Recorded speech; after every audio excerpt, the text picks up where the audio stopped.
So we're also video recording this for boot campers who may want to watch it later at their leisure. Those who are too busy to come right now, but who could watch it tonight. So I'm just going to start by asking a very general question to get us warmed up, and then we'll see where some of these issues lead. We'll follow some threads, and then you all can ask all the questions that you want.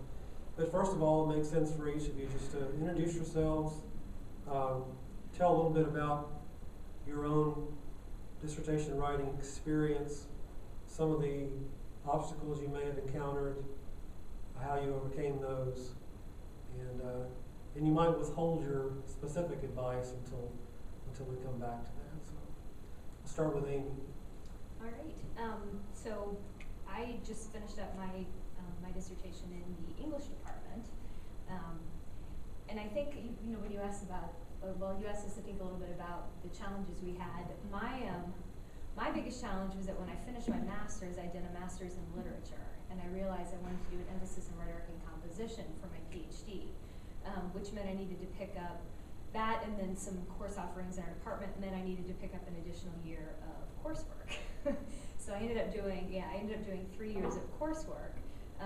So that was, that for me, that was probably the biggest challenge, was having to figure out, okay, how am I going to get out in a decent amount of time and get my dissertation done, my exams and all that, and still pick up all this extra information.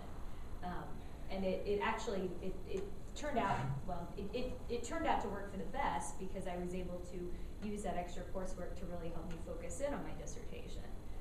But that was probably the biggest challenge I had. Thank you. Amber. Hi, I'm Amber, and I just finished in biology, so I defended middle of March. And I don't know, I was still, all my chapters are written and needed to be reformatted, and so if you guys want to talk about that later, we'll talk about that. But I was still finishing up some experiments in February, and so that was kind of balancing a few experiments with the writing and getting everything in a reasonable amount of time was probably pretty challenging for me. Again, I'll save everything else for later. So this is for Amy and Amber both, when did you start and finally finish? How much time elapsed between, if you can pinpoint the start date approximately? I'm trying to think. Well, a couple of my chapters, I built on the work I did towards the end of my coursework. Okay. So by the end of last summer, I had 3 chapters written. And I pretty much got those into shape and finalized them during the summer. And then had another chapter that was due as a book chapter.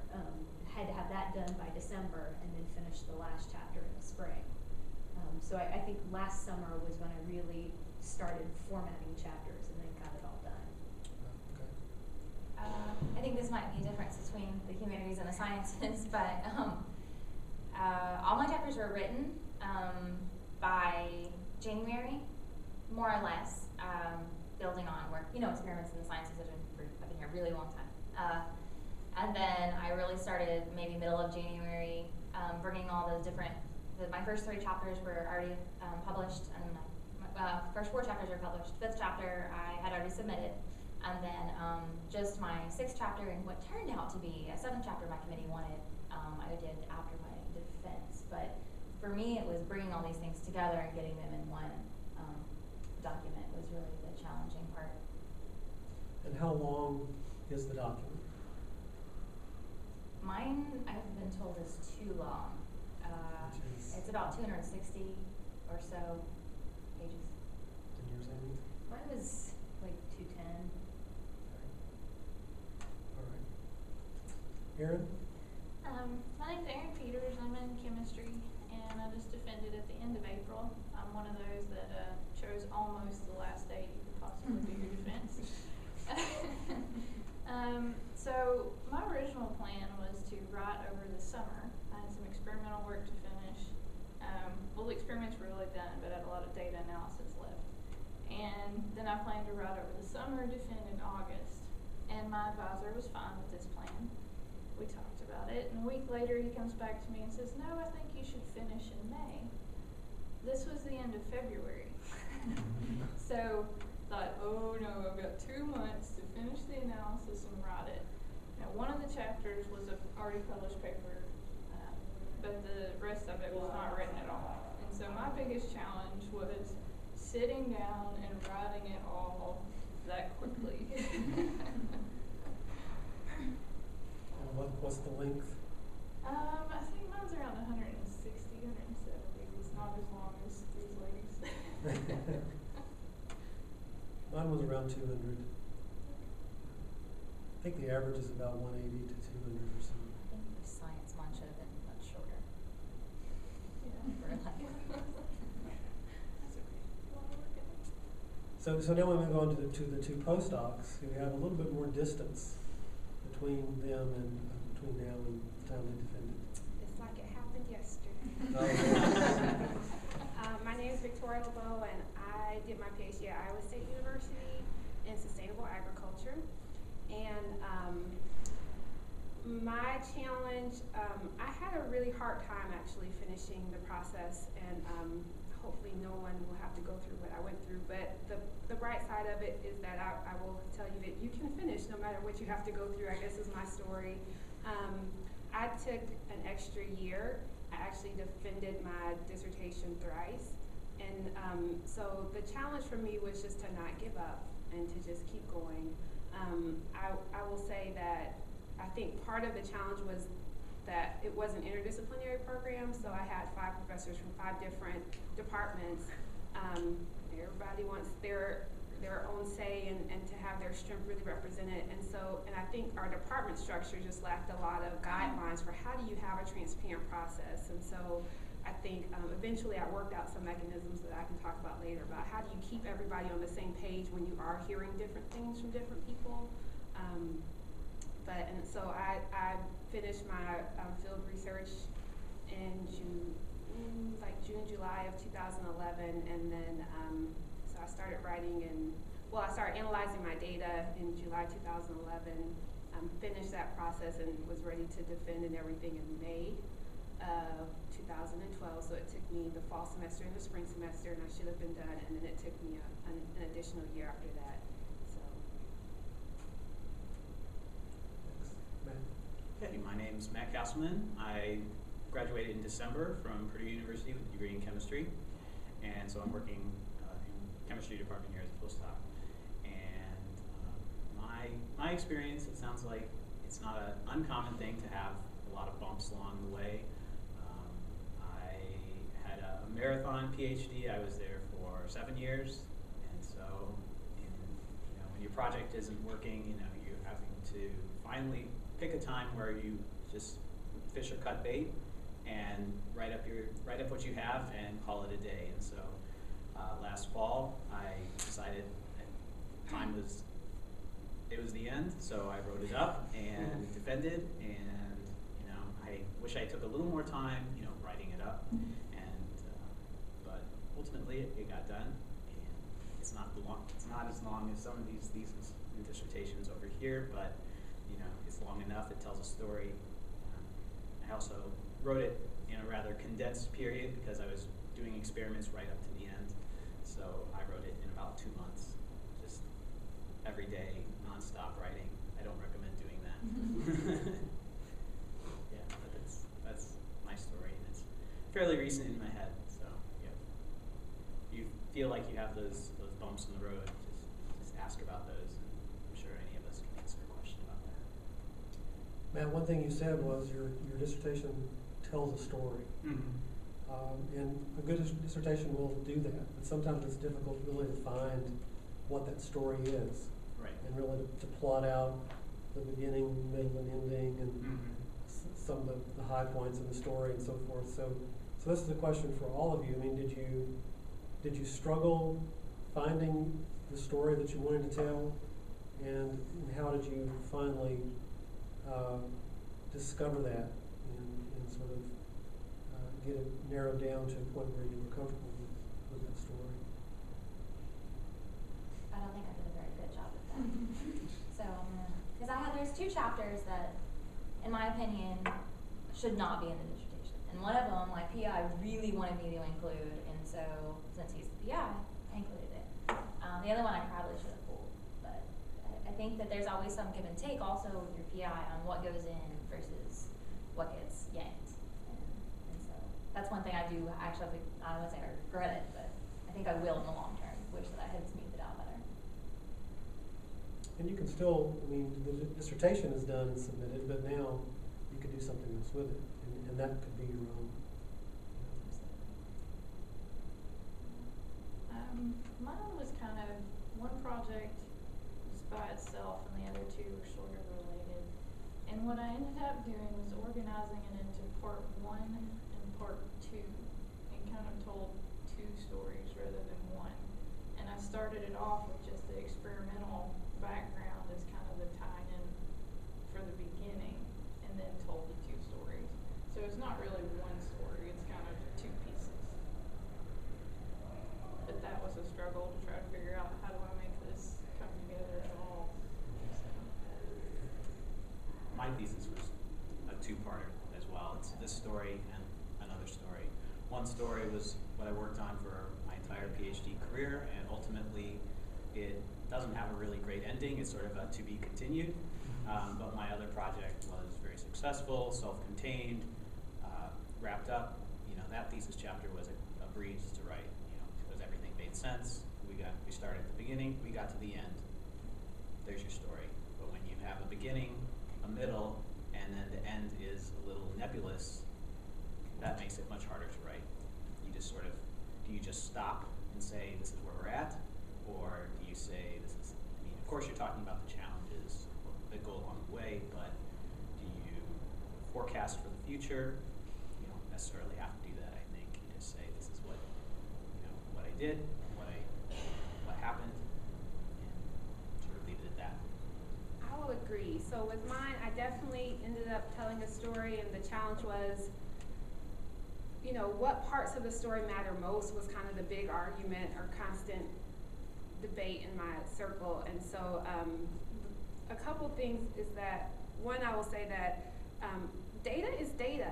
Even if it's not really good data or really great results, whatever is what you have. And so I finally decided to just write the truth, even if that truth wasn't stellar results, or even if the truth was that I messed something up.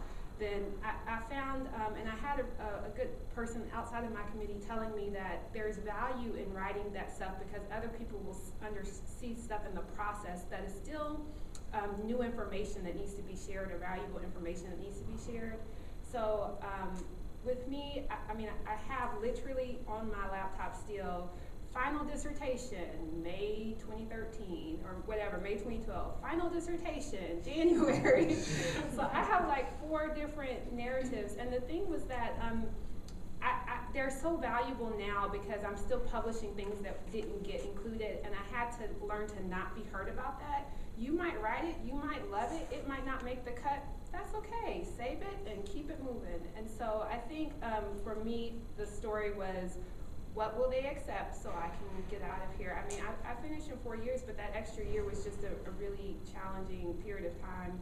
And so I just learned to not be so attached, try and get everybody on the same page, and save everything, even your ramblings. That I have learned could be published as a reflection paper. I have done that. So just keep trying to continue to make progress, not getting attached to making, you know, if something's a mistake, that's okay, it's still data. That's what really helped me. I think for me, the thing that helped most was being on the job market. Because like I said, I had 3 chapters finished last summer, and I thought in those 3 chapters, like, okay, I'm looking at the way text and image interact and all these different specific visual arguments. So I thought when I went on the job market that I was going to be doing visual rhetoric. And then I realized as I started interviewing with people and they were asking about the work I'd done and the work I'm still doing, that they all thought I was doing a much broader project. And when you're, you know, in front of committees and talking to people, suddenly I guess I realized, wait a minute, my project actually is really dealing more with multimodal rhetoric and multimodal pedagogy.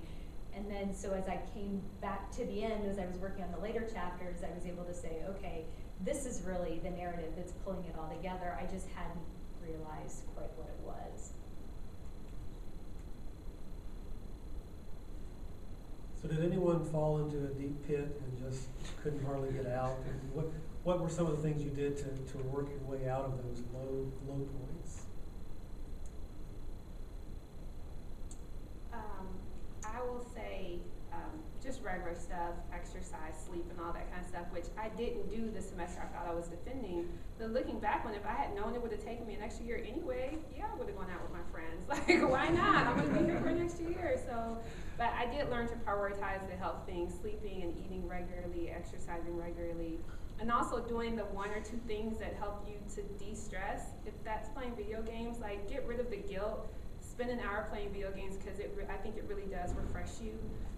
So I think just kind of sticking to the kind of lifestyle habits, it's even helping me now in the postdoc, which can be also habits, stresses, and deadlines, and you just into a lot more stuff and grant writing and a lot of stuff. So I think that, you know, your and also your social circle, if your social circle is just stressed out grad students who are trying to finish, you might want to broaden your circle because they're probably not in a place to be able to offer you really fresh ideas. They're just going to complain with you and whine with you. That's what my circle did, and that was not really that helpful. So I would say, you know, talk to the people who are not in your space, and don't get frustrated with them because they don't understand. It's actually, you just need to take a step back usually, I think. So all of that helped me, and I still had a lot of issues. I probably was clinically depressed, I don't know, but I started stuttering, I started forgetting things. I had a lot of issues, but I will say that I don't stutter anymore. So also don't get stressed out if you feel yourself manifesting these stress things. I'm so depressed, what am I gonna do? Be depressed and write. I mean, eventually you will get through it. Like, don't be, you know, mad at yourself because you feel stressed and depressed. Just keep going every day. I think all of that was basically helping me. I would say it's actually nice to have someone who's going through it at the same time to commiserate with. There was another student in my group who's also writing and trying to finish by May. He had a job lined up and he needed to get done and get to work. And so he and I would go eat lunch and gripe to each other about things and, oh, this formatting is a nightmare, you know? Just silly things, but it de-stresses you a little bit. And so I would say find a friend or someone who's also going through it and kind of have your little support group of people who do understand, but, you know, still keep the outside Maybe perspective balance. too. Yeah. You realize you only write one dissertation in your life, or you probably should only write one. You know, you can finish it and put it behind you, and you know, you've accomplished something. So just be glad of that. If it was stressful doing it, well, it's going to be stressful doing it. So, you know, just accept that, finish it, and you know, your life is not your dissertation. So just move on past it when you're done. Ancient grad student proverb, the best dissertation is a done dissertation. I think for me, I set myself deadlines, and I told my committee I'll have something due by this date. And I would tell my friends, you know, for the next 2 weeks I can't do anything because I have this due on this date. And that I'm having that accountability was really good, but then also if I didn't get it done, my committee didn't really care. I mean, it was like, okay, fine, you know, take another week, it doesn't matter. But just setting those dates for myself, it didn't matter how, you know, how much I wanted to do other things or whatever. I guess in some ways I just treated it like a class. You know, I have this due, and then after that gets done, then I'll clean my house. But things are just going to be a mess for a week. So that, I don't know, that was what kept me going at a pretty decent pace. It's very easy to be drawn to that vacuum cleaner and just start vacuuming, just to use it as a distraction. Any other advice about experiencing certain kinds of obstacles that seemed insurmountable at the time, but then you've kind of worked your way beyond that? How did you do that? I have some practical advice, I guess, because I'm really terrible. You would think I would not be so terrible at this point in organizing things, but I have, like, every time you make a change in your dissertation, save a version. Don't write over your last one, save a new one, because I had a moment where I was ignorant to the ways of Word, Microsoft Word, all the extra features that they have. I didn't know about them. And I had this moment when I was auto-generating a new list, which is cool, but then it totally wrote over my table of contents, and then everything, all my formatting through the whole document was messed up. And so, save all the time, And if it takes, I put in like a new hard drive and just made that my dissertation drive and have, you know, maybe 100 versions of my dissertation, PDF forms, non-PDF forms, tables, everything just on there until you're done. So. Did you print one out and put it in the freezer just so you would have? I have several printed versions as well. That's true. I will just say in terms of changes and working with your committee, because it was hard for me, I would go to somebody's office and they would tell me to do something, and then the other committee members were like, why are you doing that? It was just like sometimes communication problems, or even when we're all in the same room, sometimes I guess what I thought they were saying, they either weren't, or a few months later they didn't remember. And I kept getting this experience where they would be like, you know, why did you do that? And I'd be like, because you told me to. But it wasn't that they were being malicious, it was that they have a lot going on. So like 3 months later, they might not remember this specific thing. And so what I started doing was whenever I met, whether individually or as a group with my committee members, I would write up my notes and my interpretation of what they told me. In full disclosure, I would let them know, okay, I'm going to be sending this out to the committee to make sure we're all on the same page. And then just having that written log helped, I think, for there to be some accountability.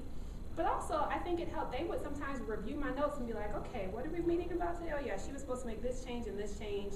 And so they weren't just kind of up in the cloud trying to remember what it was that they told me. So that helped just get everybody on the same page. And it's still helpful for me now, actually, when I'm trying to publish other stuff that didn't make it into the final version, because I can still look and see their comments. And you know, when you're a postdoc, you decide which ones are valuable or not, but it's just helpful to have that. So that was one thing. And then also, just as a general tip, I used a reference management software, and I highly recommend it because it does save you time. Even now, if I'm trying to submit a paper to a journal and the editor says it's not the best fit, then I don't have to spend days trying to rewrite it into, you know, APA style references or something. I just click a button and it's done. So it takes a lot of time sometime at the moment, but that 5 minutes, or if you have to even sit down for a couple, you know, a Saturday or 2 Saturdays to get them all in there now, you know, I'm 2 years out and that's still really helping me that I can just click a button and change the format.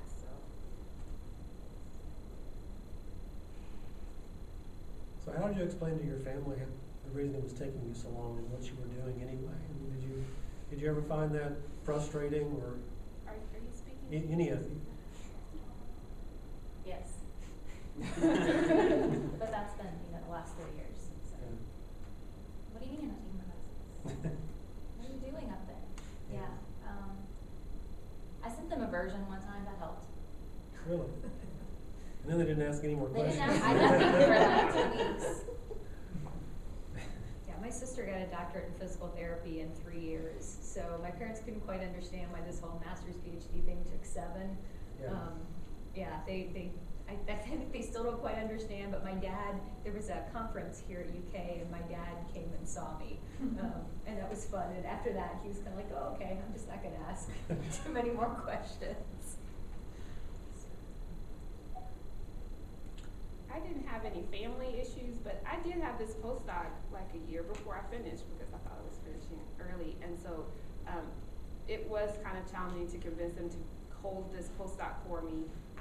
And so I was just very clear and honest with them about where I thought I was. And then I also had my PhD advisor write letters saying that she's on track, she's doing what she needs to do, and she will finish. And they did hold it for me. So that was fortunate. Well, it's time to turn it over to the audience for questions. And Martha, you can send a question as well if you'd like. Questions out there?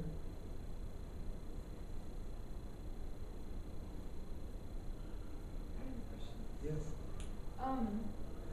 So do you all have any like specific kind of practical tips regarding formatting? I know that everybody's dissertation is going to be formatted differently depending on your discipline, and I found that in the thesis process, I took an August graduation so that I could, you know, take the whole summer to work on the thesis, and I was in the library until, you know, the last day to submit the thesis, formatting, and even then it was, you know, I was completely strung out. I had every librarian trying to help me format this thing, and that was only like a 70-page document. So, you know, I'm already in my 4th year. well, I guess I'll be fifth year in the fall, and I'm already starting to think, how can I streamline this formatting now? And I know all the books say like nighttime is the right time, like format stuff at night when you're tired really early on, so that like when you get to the end, you will have like something that's pretty much formatted already. But I wondered if you all had any practical advice about formatting What's your stuff. field? English. English, yeah. Yeah, say Yeah. I would say start on it early. So unlike you, I defended the day before the last day, which left me not a lot of time to format, and the guidelines on the grad school's website are not always consistent. So when you find places where it says one thing in one place, ask them early, because like I found one thing that said you had to format it with 1.5 inch on one side and 1 on the other, so I got halfway through my dissertation formatting it that way, and it turned out, nope, it was really supposed to be 1 inch on both sides. That was, just something that was left over. So figure out what the formatting rules are in advance, so you only have to do it once. There's also they're sending us to people in the hub here at the library. And I was in there several different times, and the students didn't know how to do the things, that they wanted you to do. So what I started doing was asking other people who were formatting their dissertations, because the grad school couldn't help me. I went over and asked them, and they sent me back to the people who couldn't help either. But yeah, so find out from other people, talk to other people. Sarah Alvarez helped me so much. We were just like, she was sending me videos, for how to do things. So yeah, and then you don't have to format. A lot of it you can do all at once. So it's spending all this time formatting as you go might not be the best use of your time, but plan ahead. Okay. That might be a big difference between science and humanities, because I didn't worry about formatting at all. It was all about get the story down. I've got a lot of figures in my dissertation, so figures take up space, and you have to have the right spacing on the page, and spaces from the top and the bottom, and all these other rules. So worrying about it prematurely wouldn't help me at all. So I don't know if maybe that's going to be the case for some of you in the audience writing a science dissertation. And I don't know if this is the case at UK or not, but there's probably somebody in the graduate school that helps with formatting. No? No. But I was you lucky. listen I was lucky. to contact by your last name. There is an actual human who you can identify that will review your dissertation, and they're very busy, but you can get responses from them. So you can look that up on the grad school website, and there's 3 people, and Dr. Price oversees everything. Right, But Gillis 106 is the office. So did all of you submit electronically? I don't think you have the option Not anymore. to do it otherwise. But it used to be the grad school did help a lot with formatting, but since it's moving more toward the online submission, I think the grad school's looking more toward the library maybe to help with those kinds of things. But yeah, Jenna, if you want, I can show you stuff before I leave. Okay. I can show you how to do a lot of it. It just really worries me. I had the lady who was a total jerk in my master's program on speed dial, the liaison for the formatting, and she was just overworked and underpaid, obviously, and hated her life and hated me. So I don't want that to happen. So No, the people here, when you send yours in for review, they'll tell you what to fix, but you have to figure out how to fix it. And a lot of that, like when I was talking with Sarah, she would get the same feedback. So, like she would tell me, hey, here's the feedback I got, here's how you can make sure you don't get the same feedback. And then I would go and fix those things, not even knowing, well, I guess not knowing in advance that I had to fix them, but it shortcut, I guess it helped shortcut some of that process. You can find somebody who's recently also done it and theirs was accepted, and kind of look at it as a template. That helps. Okay, can I ask a question about writing the background? And I think I write a introduction for my second paper, and then my boss just says the introduction more like history telling, and it has has nothing related to my story, I really worry about that. Especially for the science people, we read a lot of paper, and when I write a background or introduction, I always think there's a lot of ideas I should write into my papers, and that's always make the whole paper more like a history-telling story, not like telling my story, something like that. How you guys fix that problem? Do you want to go? No, go first. Don't have an easy answer, but I did like introductory chapter, and then just a short introduction per project. So in my chapter, I did a little bit of history writing and pulled, but I think what makes it your own is shortcutting to your final chapter a little bit. So if you're proposing that A and B are related to each other and you're the first one to do that, pull in your background from A and B in your intro here, so you can go back and talk about the ideas together in your final chapter. So don't tell the whole story of each, but only put in the relevant bits to how you're going to connect them in your conclusion. So don't tell all the story, but cherry pick the pieces that are going to make it make sense to the reader. Only give them as much as you want them to know for your purpose. Write your work up first. Don't worry about an introduction until the end. You know, that's the last thing you should write, I think, just because that sets up, you know, you're telling a story.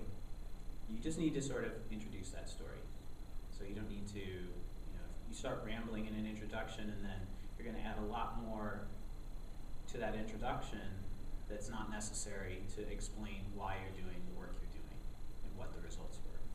So write up your final results and then write an introduction. An introduction does not need to be excessively long. Mine was, 20 pages, and half of those were figures that I made. So it's not a huge portion of your thesis or dissertation. But requirements vary. So Yeah, I will say, if you're writing papers, if you already know the journal that your second paper is do you already know the journal your second paper is gonna be submitted to? No. Maybe get an idea for which journal you're thinking about, and then they have page, you only have a certain number of pages, like 20 pages or whatever, and by the time you finish writing up your methods and your results and your data, you won't have space for too much of an introduction, so I think that will help you to shrink it down. And then also, if there's valuable stuff that you feel like is storytelling, go ahead and write it, but just keep it somewhere else, because you might use it later on. You might use it in your final dissertation introduction or lit review for another paper or something like that. So if you feel it's important because you're reading all these papers, go ahead and write what you think, but then, like they were saying, get everything else written and then just pick out those pieces that you have the space for and that are really relevant. I think you'll be fine. But yeah, there's definitely value. I mean, the reason that mine is so long is because my introductory chapters, I have 3, which is excessive, but they were all published, 2 book chapters and a review, and so a good review, I think, is storytelling on your subject, to some degree. So keep it if it's references you're going to use and things that are important for your field.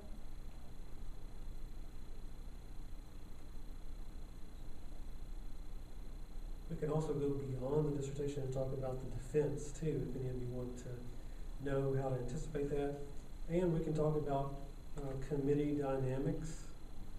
If you encounter any problems or if you have specific suggestions about how to make sure that your committee members work well together, or any of you encounter problems along those lines that you'll admit? This has been recorded, so.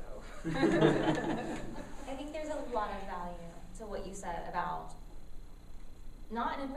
just like you said, full disclosure, tell everyone you're going to send out a summary to the committee, because I had some trouble, not necessarily around the time of the defense, but after my calls before the defense, which was like a 5-year period, where I ended up having to start doing that as well, because one committee member would say something and then they would, misremember, or the rules were changed the next committee meeting, and not even intentionally or not, I think it's important that you have some sort of record to protect yourself in case of any trouble. I think having a good chair is really helpful too, and having somebody who is committed to making the process go smoothly.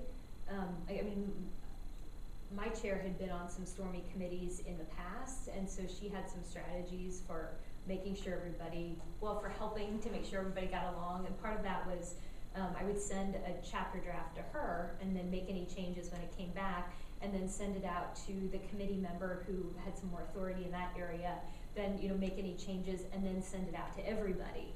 And that way, for almost all my chapters, it didn't happen for the last one, but for almost all my chapters, everybody saw them, and they saw them, and I would go and talk to people about my progress on them too, so then by the time my full dissertation went out, there weren't any surprises, and everybody had had a chance, everybody had had a chance to give their feedback, so then when I got to the defense, it was more of a discussion than a defense.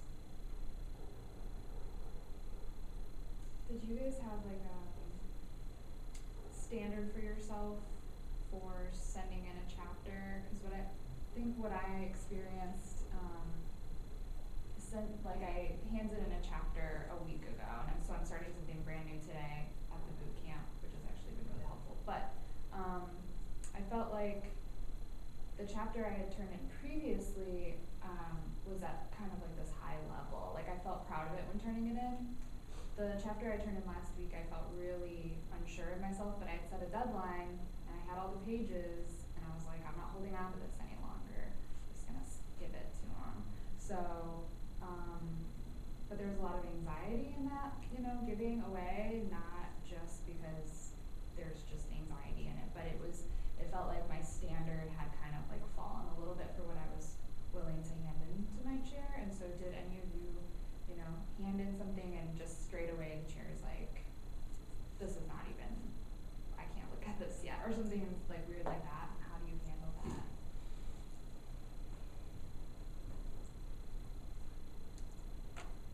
I will say I felt like that all the time. I mean, I think don't go by your feelings. I think you probably do really excellent work, even when you're feeling like you're not doing very excellent work. So I would say if you stuck to the deadline, you got it written.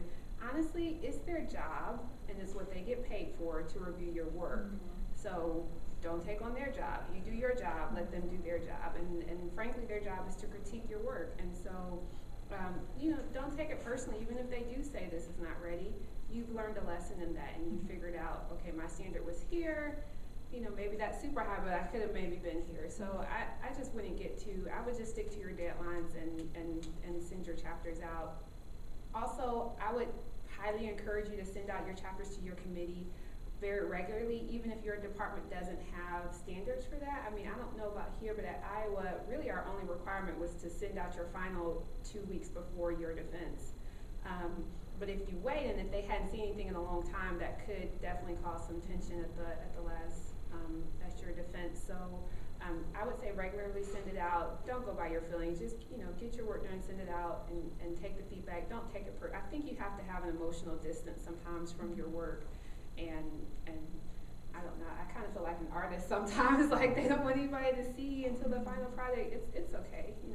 Just let it out. And I think a lot of times by doing that, the feedback will really help you, because you could have kept it for another 3 weeks, and there is a small problem, a major problem that you had to fix, but you didn't know it. So you've been working on this thing for 3 weeks and on something that's not even valid. So I would say don't worry about your feelings, because they're going to be all over the place, and at least they were for me. Definitely get it out there, and then don't just put it out there and wait for them. If they are doing something, bug them. And that's one thing I sort of regret not doing, is because I would give my PI a chapter, and it sat on his desk for like 6 months, and it was well in advance of, this is the self-contained chapter that, I felt really good about, and it sat there for a long time. I wish he would have looked at it a little sooner, and I was like, are you gonna look at this? And he put it off for a week, and then I would worry about it because I was working on other things. So always, get a chapter out, and then get feedback on it. Don't let it sit either on your desk or on your advisor's desk or a committee member's desk.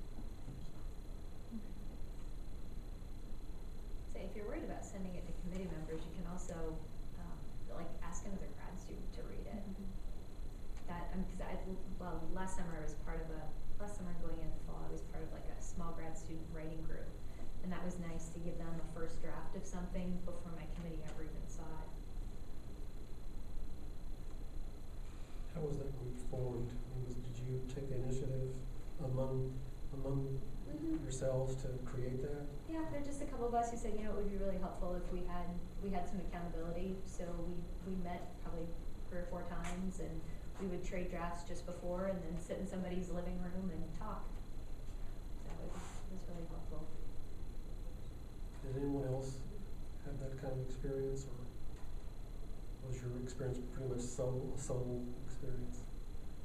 I mean, the lab, I don't know how it is for you guys. My PI is pretty aware of what kinds of experiments I'm doing. So there's no, like, it's not like I hand him something that's a big surprise, really.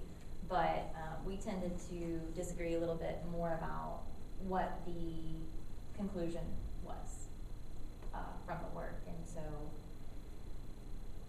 yeah, don't let that be a surprise. At the time you give them their full dissertation, you know, make sure that at least, even if they disagree still and you want to hold your ground on something, even if it's small, you let them know, like, I really think this is important, and we say it this way, and, you know, you'll probably know if there's going to be conflict if you know your PI pretty well. But, yeah, don't let it be a total surprise, I guess, is the theme. I also traded drafts with other grad students, but I was always concerned about being a burden to other grad students because everybody else is also stressed out and has their own deadlines. So it was actually helpful for me to have drafts read by people who weren't close to their defense at all, because I felt no guilt about giving them my draft. And I will say, as a postdoc, I still have writing groups now with another postdoc and my postdoc advisor and a couple of grad students. She's done her whole career, and I think it's really helpful. We might not have time to read the whole draft, but we can bring certain issues or an abstract. And so I think the peer review does help, because you need that safe space where you can put your mistakes out there and not get judged in a way that you will find emotionally damaging. One of the things that I wish that you talked about, having younger or beginning graduate students read your work, and I wish that my program would have done that more. Because one of the things I'm finding most helpful right now is looking at other people's dissertations, because I have this problem of imagining that a dissertation is like this monster this big, and people that I really respect who've already gone through and turned out their dissertations like this big, and it's manageable. And that process has been very helpful for me.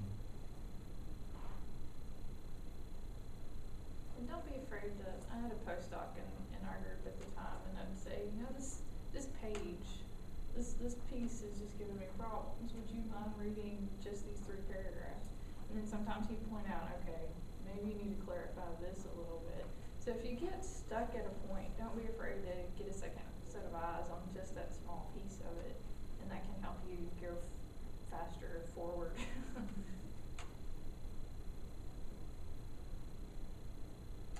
So it's about 1:15. Martha, can you hear me? Martha, I know you have to leave pretty soon. Do you have a question? Any questions? No questions? Yep, I'm good. Okay. More questions out here. Yeah, what tip can we give about organizing the work? Because for me, this is my biggest struggle. Have a schedule, stick to it, and then how to organize to be more efficient. That's a big question. I would write while the words were coming. And then if I got stuck, I would work on formatting, figures, read background material, do anything else to just break it up a little bit. And then sometimes you'll trigger another idea in there, and then you can start writing again. But yeah, if you're stuck and you're staring at the screen, don't just sit there. Break it up a little bit and do something else for a while. Yeah, I totally agree. I mean, there's no sense in just sitting there and staring. I mean, I think as much a struggle as it was to do with the experiment simultaneously, I really enjoyed getting away for a little bit and coming back to what you were reading or writing. And definitely using the reference management. Please do that. It will save you time and energy. I've done both. I've had the, right when you feel the flow, and that's great, but, after my dissertation was rejected for like the second time, there was no flow. I was completely flowless. I didn't want to see that thing. I didn't want to work on it. I really felt that there is no other way to explain the data that I have. Like, I cannot manipulate this and create new data. This is just what I have. And so I did have to turn on the routine. At this time of morning, I'm going to sit down in front of my laptop, and I did have the, why am I sitting here in front of a blank screen? This is a complete waste of my time. But when I got to that point, I would just start writing anything. Sometimes I would go back and read stuff, anything to trigger a new idea. And this sounds ridiculous, but I finished, so I can say this out loud. I used to sit and write stuff like, I have no idea what I'm sitting here writing. This is so boring, but I'm supposed to be talking about X right now, so I'm going to sit here until I write something about X. And it sounds ridiculous, but the point was just to have words to start to flow, words of some sort to come out. And sometimes at the end of my set, I usually did 2-hour writing periods where I was not allowed to leave my desk.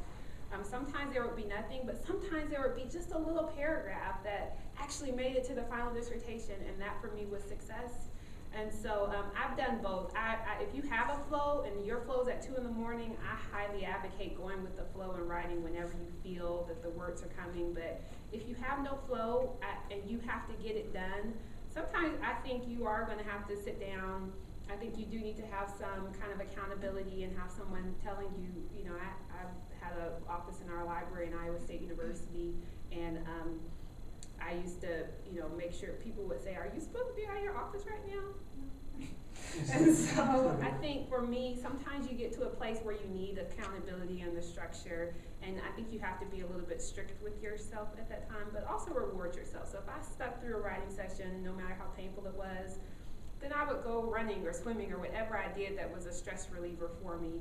And so I think writing with the flow is great, but sometimes if you don't have a flow, don't feel bad or like this will never get done, because it will get done. And start writing early. So and try and write just a little bit, and write until the ideas run out, or you finish a number of pages in your notebook or whatever. And if it doesn't come, that's fine. You started early. You're going to get there eventually, because when you get to the end, you're going to have to turn it on. You're going to have to write 12 hours a day or more just to cram it all in there and get it done. So it's easier to write little bits, and when there's no looming deadline, and it will come together. It might take 2 months to write a chapter that way, but it's a lot less painful than writing a chapter in a week nonstop. So just start early. It makes it so much easier. Methods. If you're a science person, I don't know, I guess you all have methods, but especially science people, just write your methods. If you have an hour incubation step, go to the freezer, get your catalog numbers, get your everything you need to put in, whatever your standards are, just so later you're not digging through the -80 or whatever trying to find your stuff while you're trying to write. And there's easy things to write and there's hard things to write. So, forming conclusions, that sort of thing, that's hard to write. But you have something that's easy to write. So I'm in chemistry, so I write experimentals. Those are open my notebook and take my shorthand and convert it into a page of paragraphs of writing. It's pretty mundane work, but it has to get done. So, if you're tired and you don't really want to do too much thinking, just go to that easy task. Write a couple experiments up and put them in there. And I would say use writing as a discovery process. I really have a lot of faith in writing as a means of discovering ideas, and making connections that I hadn't thought about before. So there's something about the actual act of writing that helps you see how things are connected and helps you move from one idea to the next. And to me, that's the great value of writing anyway.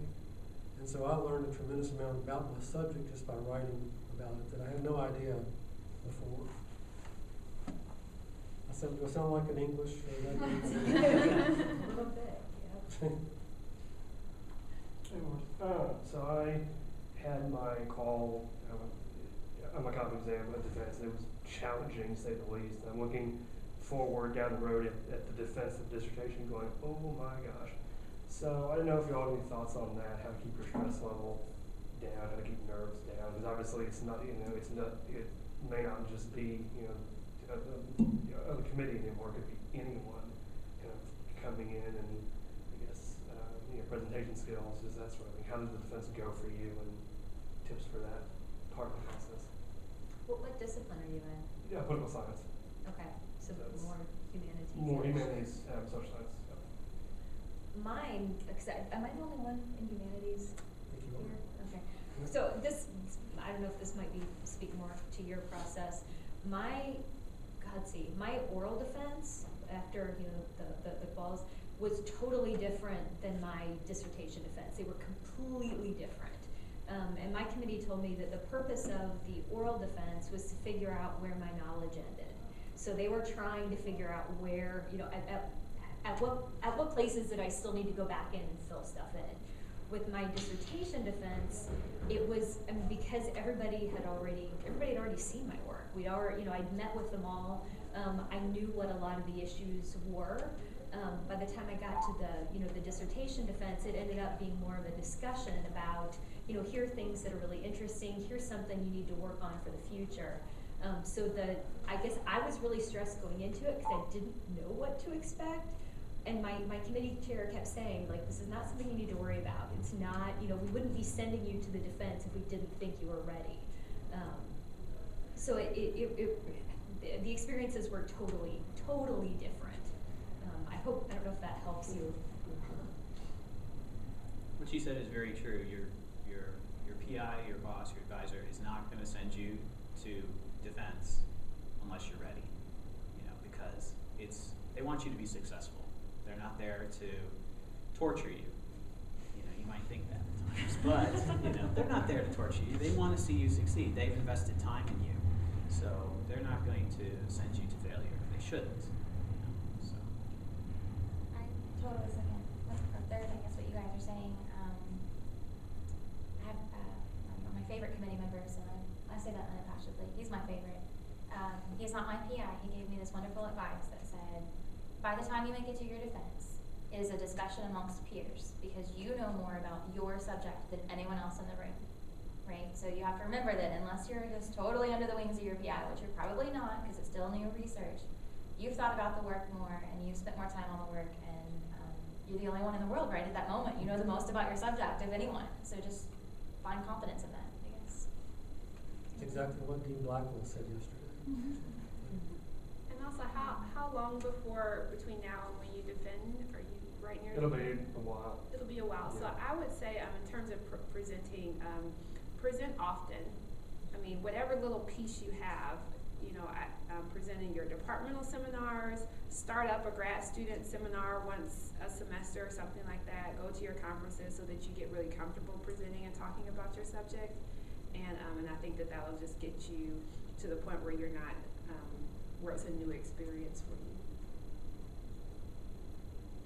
When you talk about it being an unknown, just go to other defenses. I mean, the open session part of defenses, go and see what it's like. I mean, it won't be as scary as I think you think it will be. It's usually just a discussion, with a few, questions from the rabble in the back, but it's usually not too bad.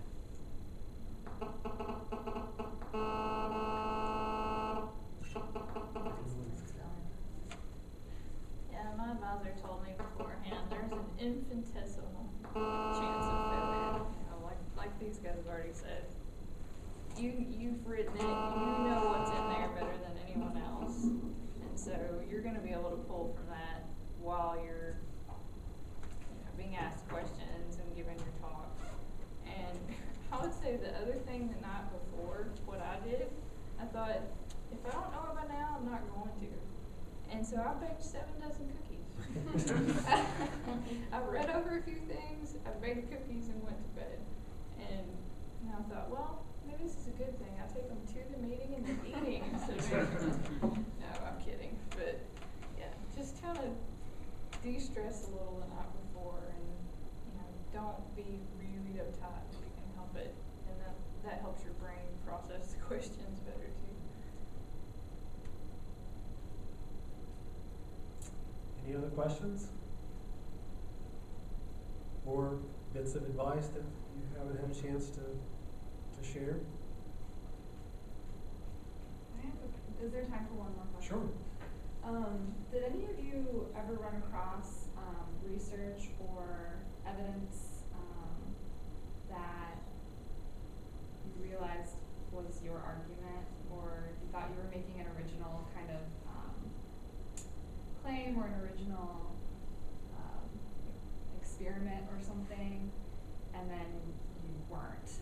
Did you ever run into that? And if so, like, did you end up like spinning it essentially to make it work?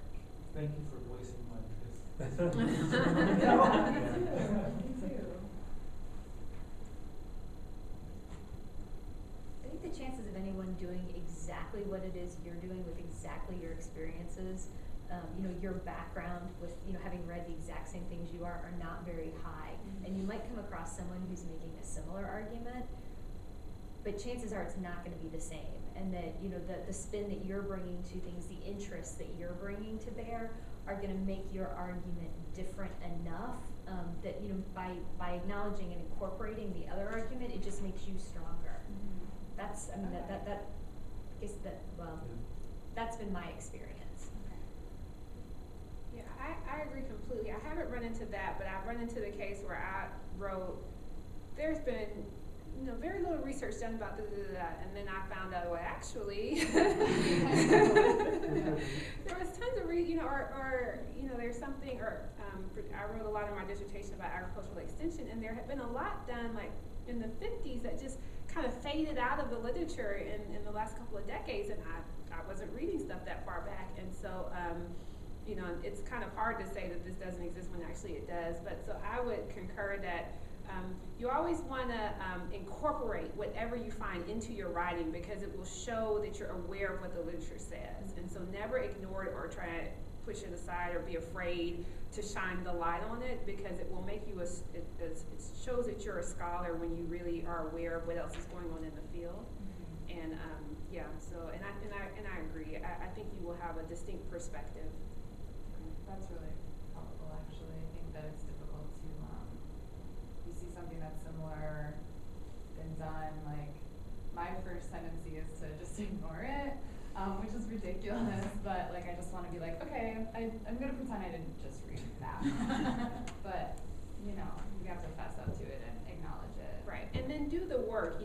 I think part of mine was to both critique it and find out what's valuable about it, and how does it connect to other things, and then how does it connect to your argument, so that don't just put a sentence in there, but really engage with it, because I think that's the process of writing that Dean Morris is talking about. That really, it really did help me to think about things in a new light, to really go into what their arguments were, what were they saying about this process and extension, and so don't be afraid of it, to work with it.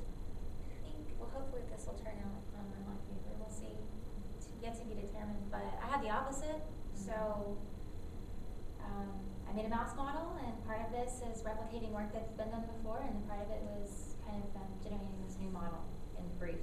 I found a different finding. So there's all this published work that says X, Y, and Z about this gene, and this should happen, and this is well documented, and millions and millions of dollars of funding have been gone into this, hundreds of publications, and my work, I couldn't replicate it.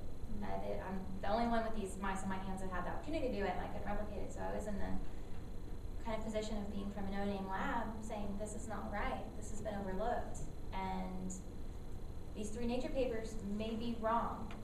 And so, you guys might get back to me in 6 months, but again, I just took the data and I wrote it, and I said, this is how we did it. This is how I checked it, this is X, Y, Z, this is what I found, this is what I think is going on, and the paper is submitted. So, just whatever it is, but acknowledging it, showing that you're aware of it, and its repercussions, I think, was the most important thing for me. So in my introduction, it's, I know this, and this is published, but here it is. So here it is. Our recent defenders, would each of you take just a moment to tell where you're headed now? What's on the horizon for you? Amy? I have a tenure track assistant professor position at Westchester University of Pennsylvania. So I am trying to sell my house and move to Pennsylvania. All right. I am a visiting lecturer for a state university, regional comprehensive, that I learned now is what it's called, and I'm moving back home to 40 acres so I can play outside for a while. Like I said, I kind of rushed into finishing, and my advisor kind of made a deal with me that if you go ahead and finish, I'll pay you as a postdoc for a few months while you're looking for a job. So that's where I'm at right now. He's paying me as a postdoc, and I am trying to apply. I have had one job interview, and it turned out to be not a position I was really interested in the end. And that was hard to, do I turn it down or not? But yeah, in the end I decided not to because it was a really different field and not something I wanted to do. So now I'm looking. And can I just mention briefly, there is a National Postdoctoral Association that you can join as a grad student, and that will help you to explore opportunities for postdocs if that's something that you're interested in, and also just network in general with people in the field. So I think just if you type in National Postdoc Association, you'll find that information.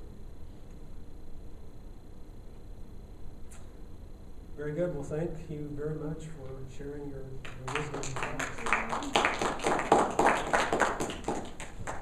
All right. Thank you.